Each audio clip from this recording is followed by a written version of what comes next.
Bienvenidas, bienvenidos a Punto Crítico, programa de la Unidad de Medios de Comunicación Unimedios de la Universidad Nacional de Colombia. En esta oportunidad hablaremos del cooperativismo como una alternativa económica y cultural para los nuevos profesionales. Bienvenidas, bienvenidos. Nos acompaña en el estudio el profesor José Miguel Hernández Arbeláez, quien es economista de la Universidad de los Andes y magíster en estudios culturales de esta alma mater, docente del seminario taller Las Cooperativas, Alternativa Económica y Cultural, que se dicta en la Facultad de Ciencias Humanas de la Universidad Nacional. Profesor, bienvenido a Punto Crítico. Muchas gracias, Juan Carlos. Muy interesante que hablemos sobre las cooperativas. Así será. También nos acompaña Diego Álvarez, quien es sociólogo y magíster de la Universidad Nacional, docente universitario y asociado de la cooperativa Cometa, Cooperativa Multiactiva. Diego, bienvenido a Punto Crítico. Muchas gracias. Bueno, ¿por qué hablar de las cooperativas en el pleno siglo XXI, profesor? Es interesante. Creo que a nivel nacional y a nivel mundial estamos llegando como a una saturación del modelo económico neoliberal. ¿Sí? Entonces, la gente está buscando alternativas donde la lógica no sean las lógicas del capital, las lógicas del consumo, sino donde haya posibilidades de realización profesional, de realización laboral, de realización humana, con una alternativa basada en la solidaridad. Estamos diciendo que los profesionales se asocian para prestar unos servicios de acuerdo a la intención de la cooperativa, sí. o de sus áreas, sus saberes, indeterminadamente los prestan a diversas áreas del sector productivo. Sí, sí, la idea es que se formen cooperativas de producción, donde sus productos salen al mercado. Entonces, lo interesante es que la cooperativa es definida por todos los participantes. Se llama autogestión cooperativa. Nos unimos para ayudarnos para salir al mercado juntos. O sea, se supera, dijéramos, el modelo de trabajo dependiente.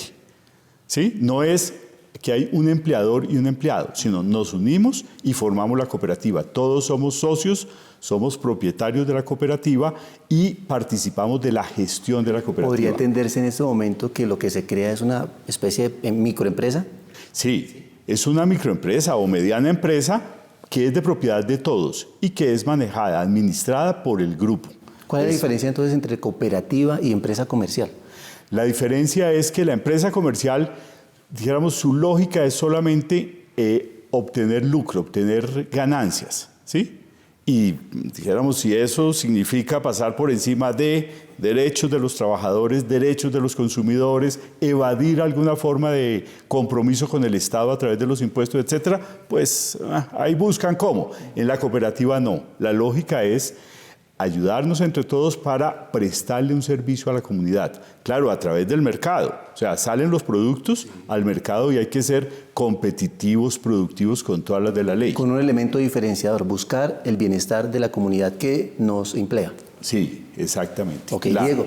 Yo agregaría que en la cooperativa el dinero funciona como un medio, no como un fin, vamos a conseguir dinero y a acumular y a generar ganancias, sino que es un medio para generar el bienestar de quienes participan en la cooperativa y el bienestar de la comunidad que está alrededor de la cooperativa, ¿no? Que es un poco como el eje nodal de un proyecto de este tipo, pues, de asociatividad. En ese sentido, ¿qué significa la autogestión de la cooperativa?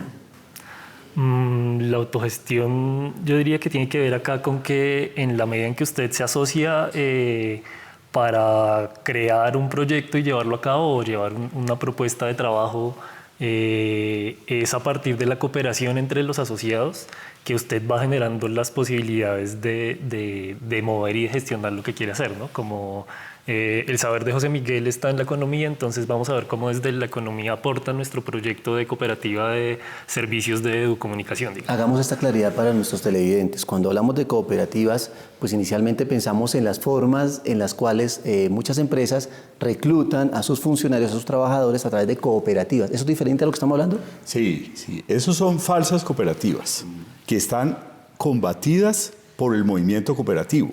¿Sí? Cuando un empresario, inclusive el gobierno, ha hecho eso en años anteriores, obligar a los trabajadores a afiliarse a una cooperativa para pagarle a través de ellos.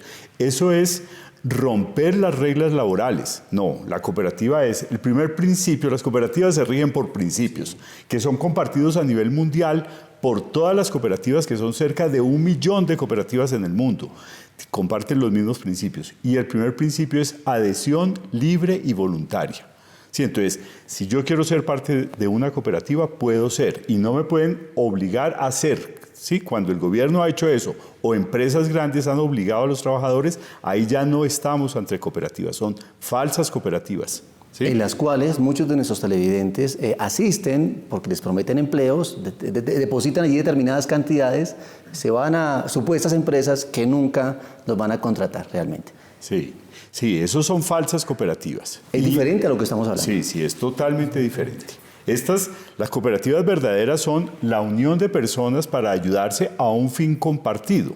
¿Sí? Ponemos un proyecto colectivo en común y llegamos a un acuerdo cooperativo. ¿Qué es lo que nos une? ¿Qué es lo que queremos compartir? ¿Cuáles son las reglas económicas que acordamos entre nosotros para pagarnos nuestros trabajos? Hay un principio de equidad ahí muy interesante en las cooperativas, pero cada grupo lo construye en concreto, porque no hay la lógica del capital, no hay el patrono que dice, su sueldo es tanto y sus condiciones laborales son tales. No, la autogestión significa eso. En ese sentido, para los asociados y para los que toman esos servicios, ¿cuál es la dimensión social y política del cooperativismo? Bueno, en primer lugar, ser autogestores, ¿sí? No estar con la hoja de vida a ver en dónde me consigo un empleito, que hoy cada día es más prehistoria. Sino que de una vez el profesional sale a ofrecer mi servicio. Claro, a ofrecer. Se une con los otros profesionales para ofrecer sus productos o servicios, porque pueden ser empresas de producción también, ¿sí? Industriales, etcétera. Agrícolas, agroindustriales, ¿sí? Entonces se unen para formar su empresa, generar sus propios productos, uniendo sus capitales personales. ¿Qué capital tiene un profesional joven? Primero, sus conocimientos, que lo llamamos capital cultural. Segundo, su capital social, las amistades, los vínculos, las relaciones con los profesores, con sus familias, capital social. Y tercero, vamos haciendo un fondo de ahorro para que la cooperativa pueda funcionar. Pequeños aportes que dependen del acuerdo cooperativo. No necesariamente es igual entre todos. Quien tiene más, aporta más. Ese aporte social, entre comillas, es de propiedad de cada asociado, ¿sí? O sea, si eventualmente se retira, se le devuelve el aporte, ¿sí? Habría otra, digamos, ¿no? Está como esa dimensión interna, ¿no? De esa dimensión social entre los asociados, y otra que estaría hacia afuera de la cooperativa, ¿no? Que es este principio de apoyo a la comunidad, que es uno de los principios que rigen a las cooperativas. Y las redes sociales de cada uno con las que llegan y con las cuales puede interactuar ofreciendo los servicios. Claro, un poco, pero ya va más allá de ofrecer los servicios para el trabajo, sino que va más de hacer una lectura del contexto en el que se está para ver en qué se puede promover procesos de fortalecimiento del comunitario, digamos, y de la sociedad, ¿no? Y que y en la medida en que es un principio, es diferente a la responsabilidad social de las empresas comerciales tradicionales, ¿no? Que depende de si quieren o no quieren. Acá la cooperativa lo hace como uno de sus ejes de trabajo. ¿En Colombia la legislación económica y política apoya este tipo de asociaciones y les brinda suficientes recursos, capacitaciones, en fin, no sé cómo decirlo? Sí, creo que hay que separar. La ley cooperativa es clara, protege el modelo cooperativo, fomenta el modelo cooperativo basado en la economía de la solidaridad. La economía solidaria se llama. Hay una ley que es Ley de Economía Solidaria fundamentada en el humanismo, ¿sí? En el servicio a la comunidad. En el ser humano. En el ser humano. Como esa centro es la esencia de toda la gestión. Exacto. La esencia de la economía cooperativa y solidaria es el ser humano. Y el dinero, como decía Diego, está en función de eso, que es distinto a las lógicas de la empresa del capital, donde es cómo se acumula. La persona está en función del dinero, y produzca y no genera rentabilidad interna, emocional, espiritual, social, cultural consigo mismo. En muchos casos se niega la realización personal e incluso la realización profesional por tener un empleo, ¿sí? Por tener el sueldo, la quincena, cumplir un horario, la cosa, ¿sí? unas metas. Sí. Entonces, la ley, dijéramos, fomenta y promueve eso, pero la política económica se queda muy corta, ¿sí? Por ejemplo, no hay incentivos a las cooperativas para participar en las licitaciones. ¿Qué tipo de incentivos necesitamos, profesor? Por ejemplo, cuando se dice vamos a proveer los alimentos de los niños en los colegios y las niñas, ¿sí? Si ustedes son una cooperativa, tienen X puntos por encima por el hecho de ser una cooperativa y trabajar en estas lógicas de la economía solidaria. Conocí una experiencia en Brasilia muy bella de campesinos pobres, ordeñadores. Tenían que ser ellos, pues en su cooperativa, quienes trabajaran directamente, tenían su proceso agroindustrial. Y Brasilia, como Estado, hizo una convocatoria para alimentar a los niños con los yogures y los quesos y se lo ganó la cooperativa. Y el incentivo que tenían era X% de puntos adicionales por ser cooperativa. Ese orgullo de esos campesinos de ser ellos los que le estaban proveyendo los alimentos a los niños de la ciudad. Una cosa hermosa, ¿sí? Entonces, ese es un ejemplo concreto de cómo se puede apoyar, ¿sí?, a las cooperativas. ¿Tenemos algún ejemplo cercano aquí en Colombia? Me imagino que hay muchos, solo que no son conocidos. ¿Pero usted conoce alguno? No de política económica. Sí hay cooperativas de campesinos muy interesantes. Colanta, para no ir muy lejos, es una cooperativa pues ya muy consolidada de proyección nacional e internacional, que es de propiedad de 4.500 campesinos y 5.000 trabajadores de la agroindustria. Ellos son los dueños de la cooperativa y es la primera marca a nivel nacional de recordación, etcétera. Bueno, otro ejemplo en Nariño muy interesante se llama Colácteos. Es una cooperativa de productores lácteos. Casi todos son indígenas de Nariño, ¿sí? De propiedad de ellos la cooperativa. Tienen marcas ya en el mercado, en el sur de Colombia tiene una presencia muy interesante. Bueno, pero no hay el estímulo del Estado, que es el problema, la falta de políticas estatales para fomentar el modelo. Incluso ahora en el posconflicto, lo más elemental es que el Estado le diga a las comunidades rurales, para el desarrollo rural integral, ¿sí?, del acuerdo de paz, ¿sí?, vamos a apoyar a las cooperativas con mecanismos como este, ¿sí? Les garantizamos unos puntos adicionales en el mercado de competencia, ¿sí? No lo hay. ¿Alguna experiencia internacional? Ese ejemplo de Brasil es muy interesante.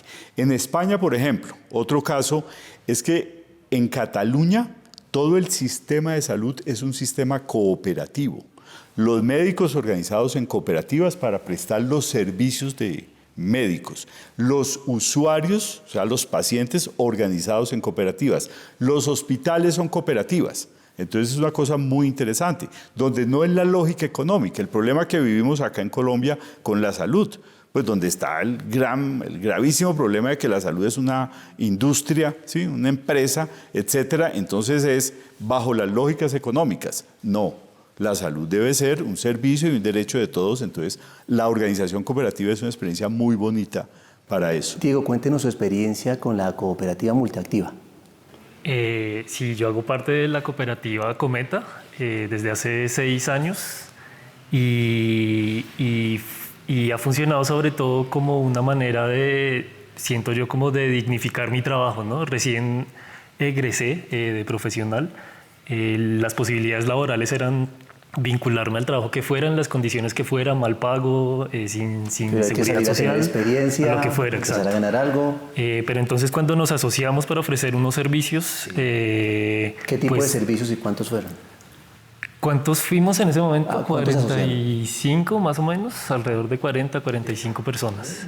Bastanticos. Y los servicios básicamente eran de comunicación y educación, ¿no? Como pedagogía, este tipo de cosas, ¿no? Como ¿Cómo le han aportado desde su cooperativa al desarrollo social? Esa no es tan fácil.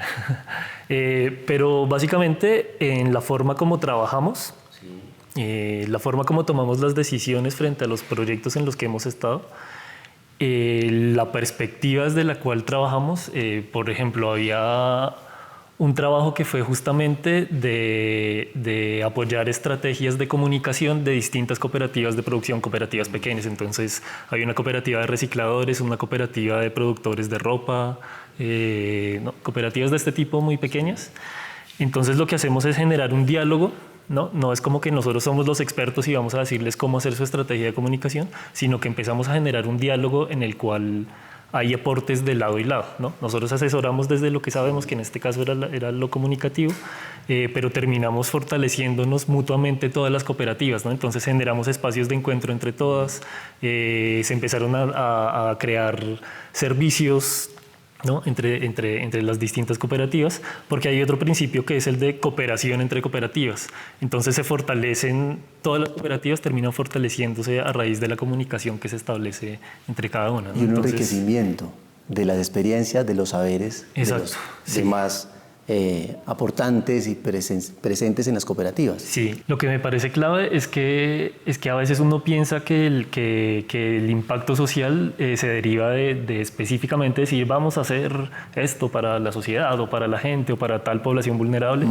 Y vamos a solucionar el problema. Exacto, pero no necesariamente es así, como que si usted dentro de lo laboral hace las cosas escuchando a la gente, teniendo una perspectiva de asumir la diversidad, etcétera, etcétera. Es decir, cuando trabaja teniendo en cuenta las distintas situaciones de la población, usted de una genera un impacto social a través de lo laboral. Es decir, lo que es interesante acá es que lo que hace que la gente se asocie en una cooperativa es una necesidad laboral, pero esa necesidad laboral o ese vínculo laboral termina por generar unos impactos sociales solo por el hecho de ser el trabajo. Es decir, ya no es el trabajo visto como lo que tengo que hacer para sobrevivir, sino hacer bien lo que me toca hacer. Sí, exacto. Hacer bien lo que tengo que hacer, y es el trabajo como lo que me permite vivir y existir en el mundo. Con perspectiva social, con perspectiva del ser humano en el centro de esa labor. Exacto, es el ser humano en el centro. Así es. Estamos en una situación de desigualdad, una situación de posconflicto. ¿Cómo aportan las cooperativas a esta situación que estamos empezando a vivir? Ya sin guerra aparente, ya en una supuesta paz, es un estado ahí como que sí, como que no. ¿Cómo aportan las cooperativas, los nuevos profesionales, a esta situación? Las cooperativas pues son una alternativa para que los jóvenes profesionales se organicen y ofrezcan sus productos y sus servicios a través de la cooperativa a los mercados. Entonces, digamos, comienza a romperse la desigualdad. Es que el principio de la desigualdad es la concentración de la riqueza en unos grupos financieros, ¿sí? Hay un estudio de la Universidad Nacional muy interesante, del CIT de Economía, en que ellos dicen, un país al servicio de los bancos. 4 bancos controlan el 83% del movimiento bancario nacional, pero solamente tienen el 10% de la propiedad, o sea, trabajan con la plata del público. Entonces, ese proceso de desigualdad está originado en la concentración de la riqueza en los grupos financieros. La cooperativa es de propiedad colectiva, ¿sí? Entonces, ya ahí comienza a haber un cambio sustantivo. Los excedentes que genere la cooperativa, ¿sí?, son distribuidos entre todos los asociados con principios de equidad, ¿sí?, según lo que cada quien haya aportado. O sea, no según la propiedad de las acciones que se tenga, ¿sí? En el caso de los bancos o de las empresas de capital, la retribución al capital es por la propiedad, simplemente. En el caso de la cooperativa es por el trabajo, lo que cada quien ha aportado.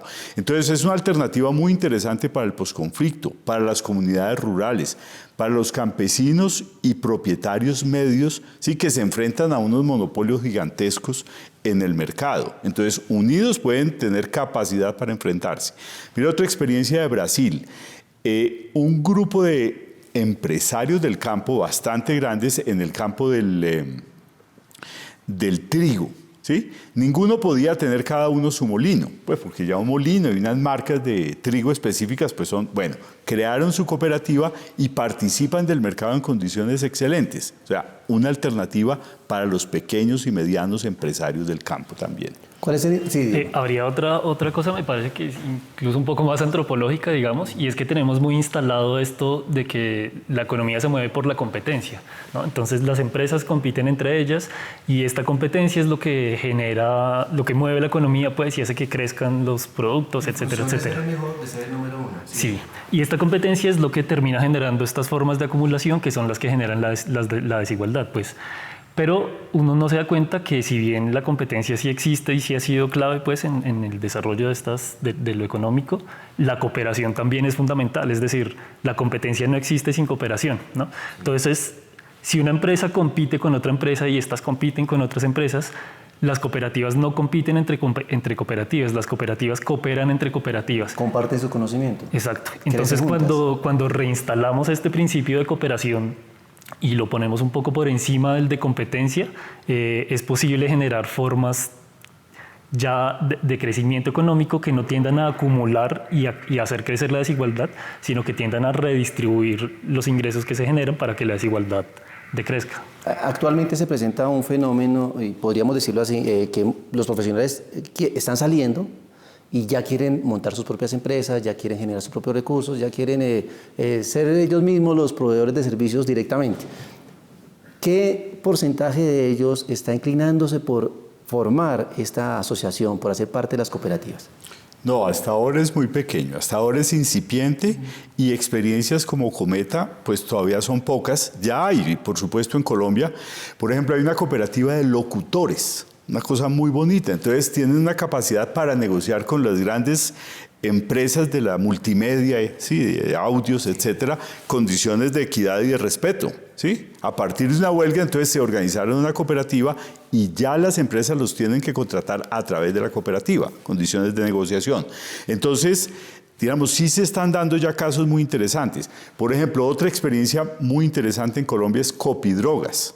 Esas droguerías de barrio que tienen el sellito de Copidrogas, pues son una cooperativa que reúne a cerca de 4.000 pequeños droguistas de barrio. Entonces ya Copidrogas tiene una capacidad de negociación con las grandes multinacionales excelente, porque está comprando para 4.000 o más puntos de venta en los barrios de Colombia, ¿sí? Entonces son pequeñas unidades económicas, pequeños comerciantes de las droguerías que se unen para fortalecerse.